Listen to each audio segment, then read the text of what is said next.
SMCI supermicrocomputer just released their latest quarterly figures and the stock is down another 13.8%. Now, with this whole SMCI saga, it's quite amazing to follow, right? Because at one point this year, this stock was up over 300%.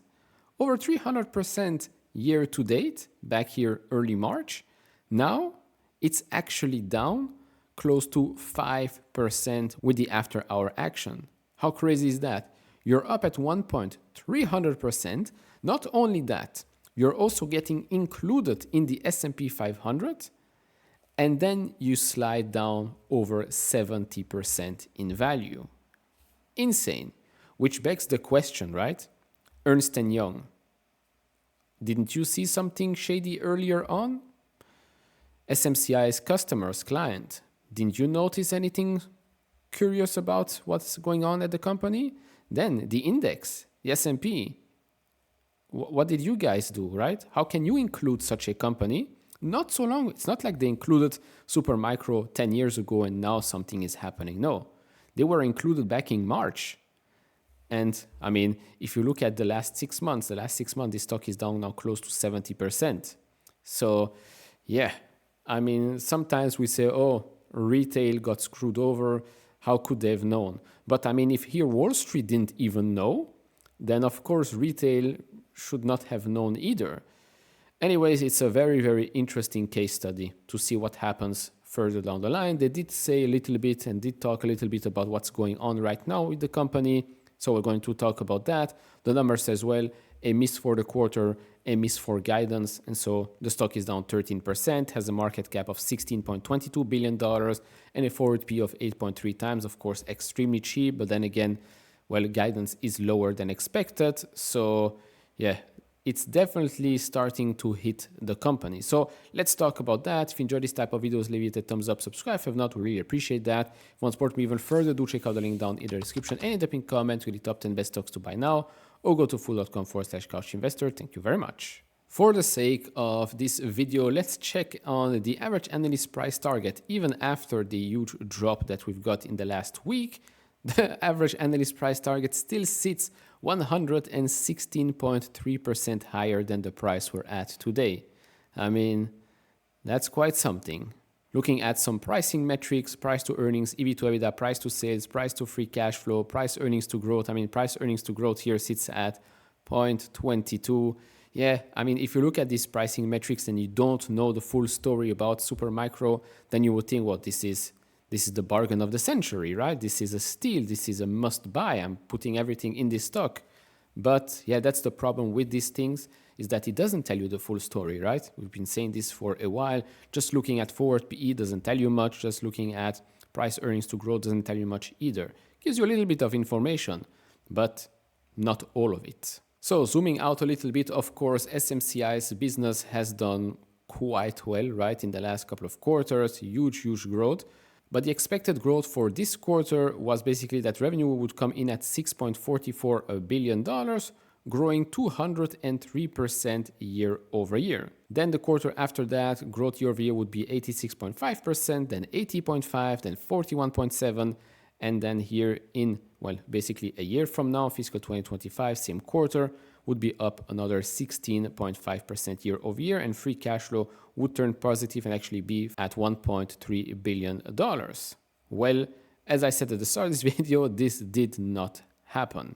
So for the quarter, net sales came in at $5.9 to $6 billion. By the way, these are preliminary first quarter results. Of course, these are preliminary results, not the, well, full results that we should have expected. So net sales between $5.9 to $6 billion compared to the previous guidance of $6 to $7 billion. So yeah, big miss there. GAAP and non-GAAP gross margin of approximately 13.3%. GAAP diluted net income per share of 68 to 70 cents compared to what they previously said, 60 to 77 cents. Non-GAAP diluted net income per share, 75 to 76 cents compared to, well, the previous guidance of 67 to 83 cents. So coming in closer to the midpoint. The company expects to report total cash equivalents of approximately $2.1 billion and total debt of approximately $2.3 billion, with bank debt comprising approximately $0.6 billion and convertible notes of approximately $1.7 billion. Now, financial information is preliminary and may be subject to change. Now, with regards to the second quarter guidance, they expect net sales in the range of $5.5 to $6.1 billion, and as we've seen, that's lower than the expected number from analysts. GAAP net income per diluted share 48 to 58 cents, and non-GAAP net income per diluted share 56 to 65 cents, and I can also tell you that this is below analyst estimates. Then, with regards to an update, so they gave us here an update from the Independent Special Committee. As previously disclosed by the company in response to information that was brought to the attention of the Audit Committee of the company's Board of Directors, the Board of Directors has formed an independent committee, named here the Special Committee. The Special Committee has today provided the following statement to Supermicro, but has not otherwise provided any additional details or information. The Special Committee has completed its investigation based on a set of initial concerns raised by Ernst & Young. Following a 3-month investigation led by independent counsel, the committee's investigation to date has found that the Audit Committee has acted independently and that there is no evidence of fraud or misconduct on the part of management or board of directors. The committee is recommending a series of remedial measures for the company to strengthen its internal governance and oversight functions, and the committee expects to deliver the full report and the completed work this week or next. The Special Committee has other work that is ongoing but expects it to be completed soon. Now, okay, they say no evidence of fraud or misconduct, so again, why are these preliminary results? Why aren't these the full results? You're already late with your 10K from August. You can't even bring this one on time. I mean, okay, they say here that the full report on the completed work would be out this week or the next. Let's hope that they can be on time with this one. Then with regards to the Form 10K update, they said the following.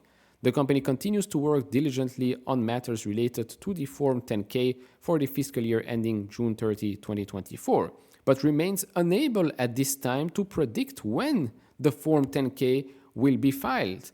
The Form 10K was due on August 29, 2024. The company filed a Form 12B25 on August 30th, basically saying that they're not going to be on time. Now, with regards to being compliant with the NASDAQ, they said the following. Supermicro announced on September 20th, 2024, that it received a notification letter from NASDAQ stating the company is not in compliance with NASDAQ listing rule 5250C1, whatever, which requires timely filing of reports with the U.S. Securities and Exchange Commission, the SEC. The September 17, 2024 letter was sent as a result of company's delay in filing its Form 10K. The company filed the form, okay, blah, blah, blah. Under the NASDAQ rule, the company has 60 days from the date of the notice either to file the Form 10K or to submit a plan to NASDAQ to regain compliance with NASDAQ's listing rules. If a plan is submitted and accepted, the company could be granted up to 180 days from the Form 10K's due date to regain compliance. If NASDAQ does not accept the company's plan, then the company will have the opportunity to appeal that decision to a NASDAQ hearing panel.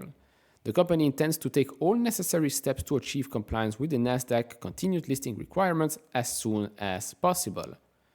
I mean, this is truly incredible, because if there's no shenanigans, if there's no smoke, if there's no fire, then it shouldn't really take you so long, right? What's the problem? Did you run out of ink? I don't understand. This is very, very strange. I mean, they gave us numbers here which are clearly lower than expected. So when they said, oh, there's no material change, I don't know about you, but previous guidance was $6 to $7 billion. Now you are 5.9 to 6. So that's $1 billion difference with the upside, the high end that you gave us. $1 billion difference. To me, that's quite a lot, no? So, yeah, I mean, I thought we would be getting clearer answers in these reports, especially now, but clearly that's not the case. if we look at the stock right now, I mean, a full retracement, we're back to where we were basically, well, at the start of the year, well, a couple of days before the start of the year. So that big base that started basically, okay, I don't know, it's late, I'm tired. Anyways, that base started since, well, August 2023. It went around these prices for quite a while, well, until January 2024, and then it started to make its way upwards. Now, funny enough, on the weekly, RSI is not even oversold yet. On the daily, it is. So, yeah, I mean, it's a good place, let's say, for the stock, for gamblers to maybe open a position right now, because it's at those prices where previously that has formed a base, so it could be a good support line. But then again, if there is fraud, then no technical analysis, no support line will help you out. So yeah, overall, interesting story to follow. I will definitely update you if something comes out in the next couple of days. Let me know what you think about this down in the comment section below. Like, subscribe, do all of that, and I'll see you all in the next one. Bye-bye.